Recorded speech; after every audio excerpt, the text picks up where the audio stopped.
Assalamualaikum warahmatullahi wabarakatuh. Sobahul khair, kaifa halukum, la'allakum fil khair.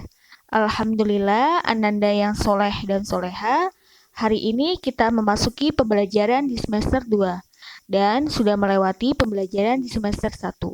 Semoga ananda semua dalam kesehatan jasmani dan rohani. Walaupun kita belajar di rumah, tapi semuanya harus tetap semangat.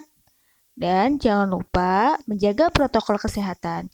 Hari ini kita akan belajar Al-Quran dan hadis. Sudahkah kalian mengambil buku kalian? Jika sudah, mari kita belajar bersama-sama. Buka halaman 52, semester 2, bab 1, mengenal kitab-kitab sebelum Al-Quran. Tujuan dari pembelajaran ini, selesai pembelajaran pengenalan terhadap kitab-kitab sebelum Al-Quran, peserta didik diharapkan dapat menunjukkan jenis-jenis kitab sebelum Al-Quran. Yang kedua, menyebutkan nama-nama nabi penerima kitab-kitab sebelum Al-Quran.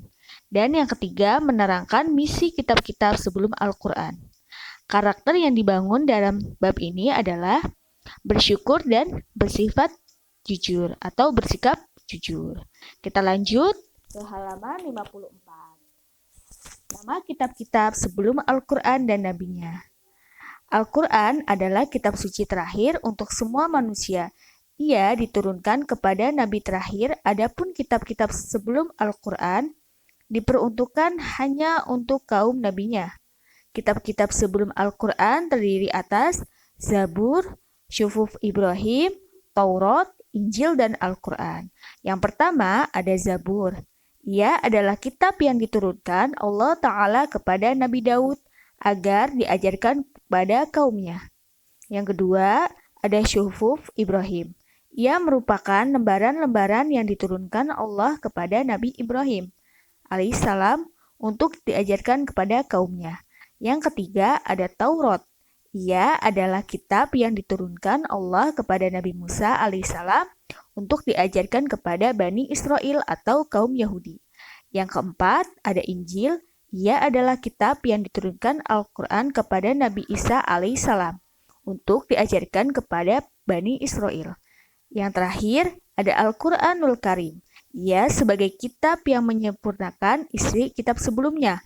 Al-Quran, Allah jaga keasliannya sampai kiamat. Ia untuk pedoman hidup manusia seluruhnya.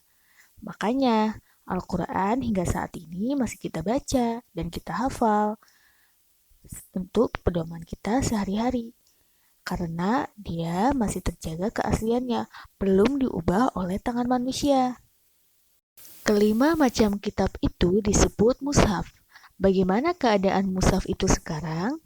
Keadaan 5 mushaf itu adalah yang pertama, kitabnya sudah tidak ada atau musnah. Yang kedua, kitabnya masih ada namun sudah diubah manusia sehingga tidak murni lagi. Yang ketiga, kitabnya tetap terjaga keasliannya hingga akhir zaman atau kiamat. Kitab yang terjaga keasliannya sampai kiamat hanyalah Al-Quranul Karim. Selain Al-Quran sudah diubah oleh manusia nakal sehingga tidak bisa lagi disebut mushaf.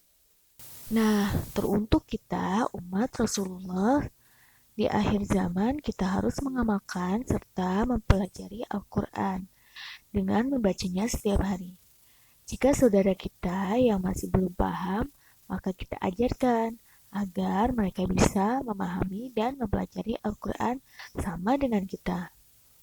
Ibu rasa cukup sampai di sini untuk pelajaran Quran dan hadis. Jangan lupa jaga kesehatan dan jaga amalan di rumah, agar kita terlindung dari segala bencana dan mara bahaya. Sekian, terima kasih.